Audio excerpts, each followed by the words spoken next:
Laughter express સોમવારથી ગુરુવાર રાત્રે 8:30 વાગે અને પુનઃ પ્રસારણ બપોરે 3:05. વેલકમ બેક ટુ લક્ષ્મી તુવેરદાલ રસોઈ શો. દર્શક મિત્રો, હિનાબેન અત્યારે તમને શીખવી રહ્યા છે પેને pasta with alfredo sauce. Sauce તૈયાર છે, હવે પાસ્તા પ્રિપેર કરીએ છીએ. હિનાબેન, હવે શું કરીએ છીએ? પાસ્તાને ટોસ કરી લઈએ. ઓકે. 1 ટીસ્પૂન ઓલિવ ઓઇલ મૂકવાનું છે.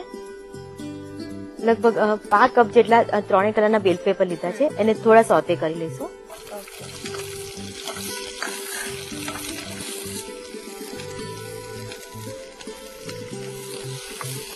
પેને પાસ્તા છે એ 1/4 કપ ડ્રાય પાસ્તા લીધા છે અને લગભગ 1/4 કપ કૂક પાસ્તા રેડી થયા છે, એડ કરીએ. આ થોડા થીક છે, લાઈક મોટા તો છે પણ જાડા પણ છે. હા, તો એને કૂક થતા એને 10 થી 15 મિનિટ થશે. ઓકે. આની કોઈ ચોક્કસ પ્રોસેસ છે કૂક કરવાની? હિમાલી, પાસ્તા ને કૂક કરવા એ ખરેખર ખૂબ જ એટલે ધીરજ માંગી લેવી પ્રોસીજર છે. પુષ્કળ પ્રમાણમાં પાણી ઉકાળવા મૂકવાનું છે. લાઈક તમારે 1 કપ પાસ્તા હોય તો 8 થી 10 કપ પાણીને ઉકાળવા મૂકવાનું છે. 1 ટીસ્પૂન મીઠું અને 1 ટેબલસ્પૂન તેલ નાખવાનું છે અને પાણી ઉકળવા મળે ત્યાર પછી ધીમે ધીમે પાસ્તા એમાં એડ કરવાનું છે. પાસ્તાને કોન્સ્ટન્ટ હલાવતા રહેવાનું છે અને પાસ્તાને ખુલ્લા બાફવાના છે, ઢાંકીને બાફવાના છે. થોડી થોડી વાર એને હલાવતા રહેવાનું છે અને થોડા નરમ થાય એટલે એને નિતારી લેવાના છે. પરંતુ તે પહેલા તમારે એને લાઈક મોઢામાં મૂકી જો અને તમે ફર્મ રહેવા જોઈએ. જે પાસ્તા તમે બનાવો અને બાફો ત્યારે ફર્મ હોવા જોઈએ. જો અનકુકડ હશે તો તમને લોટ જેવા કાચા લાગશે અને જો નરમ હોય તો લોચો ખાતા હોય એ ફીલ થશે. હા, એ જે બંને વચ્ચેનો જે ડિફરન્સ છે ને એ જાણવો જ ખૂબ અગત્યનો છે. ઘણી વખત તમે જયારે મૂકી અને દાંતથી તમે લાઈક ચાવો ત્યારે તમને ફર્મ લાગવા જોઈએ તમને. ઓકે. એટલે ઓવરકુક પણ ના હોવા જોઈએ અને સાવ કાચા પણ ના હોવા જોઈએ. અને સપોઝ કે તમે બાફી લો અને અહેડ બાફી અને પછી લેટર ઓન તમારે યુઝ કરવું હોય તમારે તો તમે એને નિતારી અને પછી એને રિફ્રેશ કરવા ખૂબ જ જરૂરી છે.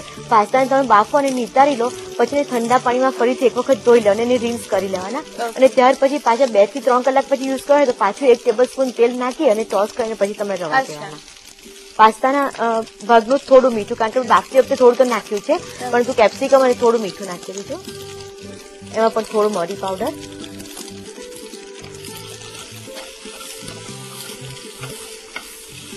બીજા કોઈ વેજીટેબલ્સ આમાં યુઝ થાય છે? બ્રોકોલી થાય, બેબીકોર્ન કરી શકાય, પરંતુ યુઝ્યુઅલી તો આલ્ફ્રેડો સોસ જે સાથે પ્લેન પાસ્તા, ઇવન આ બેલ પેપર્સ પણ નથી નંખાતા. અત્યારે હિમાલી આપણે જે આ કરીએ છીએ એ સોસને એમાં મિક્સ કરીને સર્વ કરીએ. ગેસ બંધ કરીએ.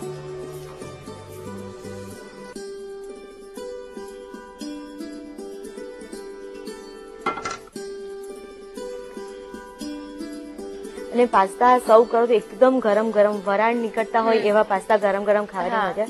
અને ઠંડા થઈ જશે પછીથી આ રીતે મિક્સ કરવા હોય પછી તેને ગરમ કરવા હોય તો થાય છે? પાસ્તા ક્યારેય રીહીટ કરીને ખાવામાં મજા નથી આવતી. ઓકે. સર્વિંગ બાઉલમાં લઈએ.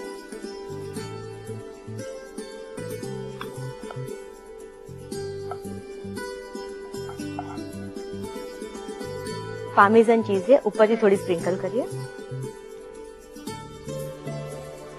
ચીલી ફ્લેક્સ છે.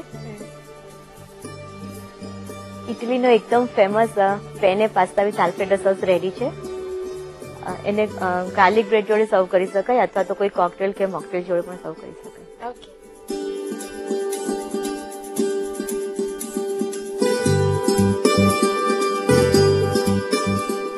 આજે વધુ એક નવા પ્રકારનો સોસ અને પાસ્તા. તમને દરરોજ નવી નવી વાનગીઓ શીખવાની મજા આવે છે અને અમને શીખવવાની મજા આવે છે.